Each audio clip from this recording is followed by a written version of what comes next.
Every month, life seemed to slip more out of his control. The projects did not go forward. Friendships fell apart. Relationships turned to dust. And yet, Emily insisted, "I know I'm manifesting. I just need to trust divine timing." She said to herself every day, "Everything is flowing. The universe is conspiring in my favor." But inside, what she felt was an emptiness that seemed to grow more and more. This is the story of Emily, a fictitious name to protect the real identity of the woman behind this case. Emily was 29 years old, lived in Austin, Texas, and led a life that, to outside eyes, seemed in line with everything the world of self-knowledge preaches. She worked in digital marketing, was passionate about spirituality books, and followed all the New Age gurus. She knew every word of Neville Goddard. She knew Joe Dispenza's phrases by heart, and not a day went by without watching a video about the law of attraction. I had entire notebooks dedicated to scripting, vision boards on the wall, and reprogramming audios that played while I slept. But something didn't add up. The problem was that she didn't realize how much she was using spirituality as an escape. She did not visualize out of faith. She visualized out of desperation. He did not repeat statements out of belief. I repeated it to try to stifle the fear. While saying, "I am enough," revive mentally the day she heard from her mother that she would never be good enough. While writing, "I'm ready for love," I cried because I still felt invisible, even in relationships. Emily wasn't creating a new reality. I was trying to escape the old one, without even looking at it in the face. And it was at that point in the story that everything started to fall apart. But it was also there that everything began to change. Before continuing with this story, I want to ask you, have you ever felt like you're trying to manifest something, but it feels like there's something in you that still blocks everything? As if, even though you tried with all your might, something deeper was still pulling you back? If you've experienced this, comment below. I want to stop running away and start facing my truth. Stay with me until the end of this video. The turning point that happened to Emily could reveal something very important about the way you are trying to co-create your reality. Take advantage now and leave a like. This helps the channel reach more people who are going through the same thing. And if this story is touching something inside you, subscribe to the channel. We still have a lot to reveal. Emily sat down at the same time every day, lit a candle, played soft music in the background, and opened her manifestation notebook. There, between flowered pages and colored pens, she wrote, "I am abundant. I am worthy. I am loved." He repeated it like a mantra, as if, in the rhythm of writing, something magical was going to happen. And she truly believed she was doing everything right. She created detailed visualizations of a perfect life, her smiling in a large, bright house, her ideal partner by her side, a debt-free bank account, and a feeling of lightness in her chest. He closed his eyes and tried to feel gratitude in advance for everything that, in his vision, was already on the way. But when he opened his eyes, it was like falling from a dream into a silent nightmare. The house was still small and suffocating. The relationship she swore she was having continued with someone who made her feel small. The work, which was supposed to be liberating, only brought anxiety and exhaustion. Emily would say, "I'm manifesting. I'm in the process. Everything is lining up." But inside, the reality was different. Each statement was filled with a subtle tension, a silent desperation. It was as if she was screaming for change, but without trusting that it would actually come. And the universe, faithful to what is vibrated and not to what is desired, delivered exactly that. The real vibration behind the beautiful words. What she couldn't see, yet, was that those phrases, which seemed so powerful, weren't connected to her emotional truth. When writing, "I am prosperous," the mental image that emerged was of a zero bank account. When repeating, "I am loved," there was an echo of a fight the night before, of the feeling of abandonment, of doubt. Am I really loved? Emily tried hard to appear strong, positive, uplifted, but the pain was there, pulsing beneath the surface. With each new attempt to manifest, life seemed to laugh in her face.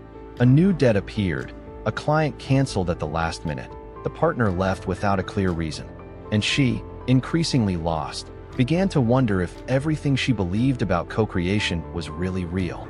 Or worse, if there was something wrong with her. It was at this point that Emily began to avoid the notebook. He became angry with the statements. He began to question whether it was all just a big illusion. But, at the same time, I felt an immense fear of abandoning this path. Because if it wasn't that, what else was left? The truth is that she wasn't ready to face what she had been trying to avoid from the beginning. The root was not in what she said, but in what she felt. And that, as painful as it was about to be exposed in a way that was impossible to ignore. And it was when everything got more intense that something finally started to reveal itself. And you? Have you ever felt like you're doing everything right, but life insists on giving you the opposite? Maybe you've also bought that beautiful notebook, made dream maps, watched motivational videos until the early hours of the morning. Maybe you've already told yourself 1,000 times that everything will work out, that you're ready, prepared. But even so, it seems that the universe still hasn't gotten the message. And then you start to doubt. Not the technique, not spirituality, but from you. You start to think there is something wrong with you. That everyone can do, except you. That maybe I wasn't born with this gift. That maybe your pain is too great, too heavy, too unforgivable to be transmuted by half a dozen beautiful phrases. But what if I told you that the problem isn't what you do, but what you carry inside while you do it? Because that's what Emily needed to realize. And that might be what you need right now too. You may be saying, I am abundant, while deep down you feel ashamed every time you look at your bank balance. You may be repeating, I am loved, but you cry every time you feel your cell phone vibrate and realize that the message is not from the person you wanted. It's as if you are visualizing with your eyes, but vibrating with pain. And the vibe, my friend, doesn't lie. The universe does not respond to fantasy. It responds to frequency. And this frequency is not created with words. She creates herself with truth, with real feeling, with the courage to face what you pretend isn't there. You know that feeling when you're always almost there? Almost getting your dream job, almost having your ideal relationship, almost being happy? Almost. Always on the threshold between desire and frustration? Emily lived it. And if you experience it too, I want you to know that you are not alone. It's distressing to feel like the whole world is talking about co-creation, about the power of the mind, about manifesting the impossible. And even if you do everything the same, your life is still stuck at the same point. It's desperate to think that the problem is you. But maybe you're just trying to build a new reality on a foundation that's still cracked.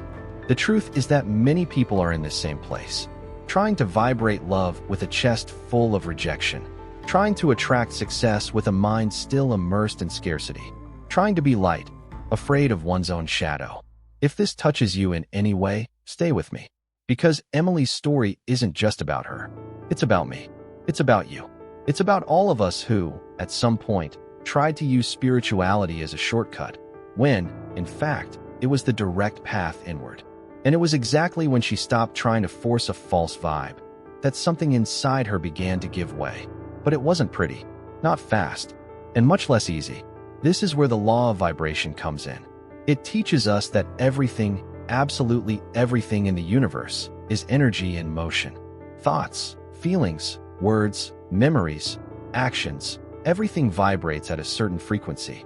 And what you experience today, no matter how random or unfair it may seem, is just reflecting the predominant vibration that you have emitted, consciously or not, until now. Emily didn't know this in depth. She heard about the law of attraction all the time, read books that talked about thinking and believing. But what no one had explained to her, and perhaps no one has explained to you either, is that the law of attraction doesn't start in thought. It starts with vibration. And vibration is not what you want. Vibration is what you actually feel. The difference between wishing and vibrating is like the difference between looking at a beach on paper and actually stepping on the sand. You can draw the sea, imagine the sound of the waves, even close your eyes and try to feel yourself there. But if inside you there is anger, insecurity, a feeling of lack, that is what your energy is communicating to the universe. The law of vibration does not accept disguises. You don't attract what you pretend to feel. You attract what really vibrates, deep down. What about the law of attraction? It just amplifies it. Emily said, I want a new beginning, but felt ashamed of her own story.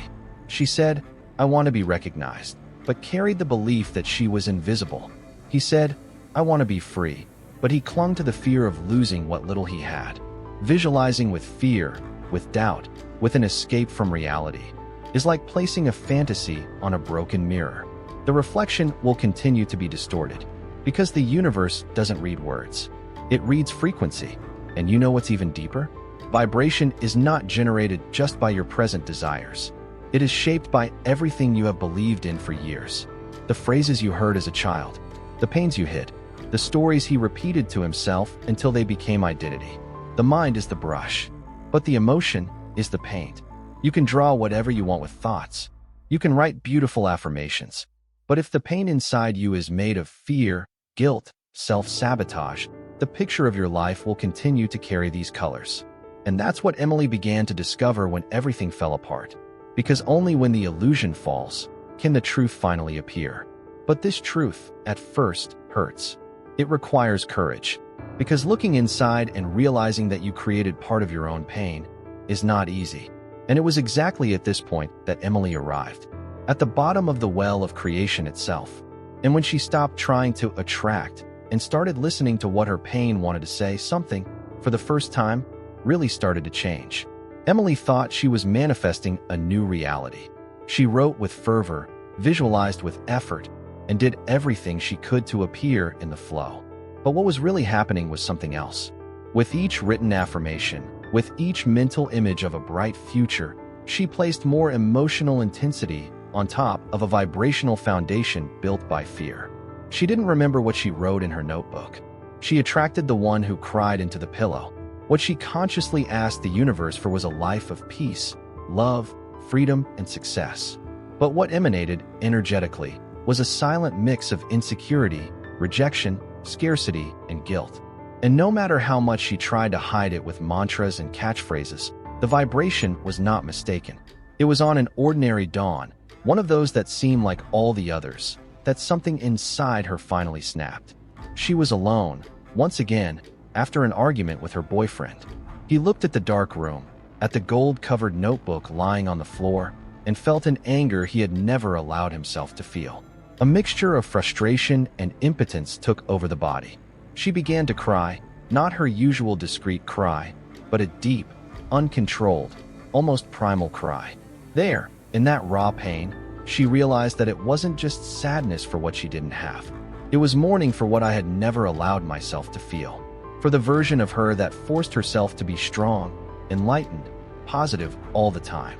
For the girl who learned to silence the pain with spirituality and who, without realizing it, transformed her practice into a vibrational prison. And it was at that moment, amidst the chaos, that the penny dropped. She understood that the universe was never punishing her. He just responded. Exactly. With vibrational mathematics.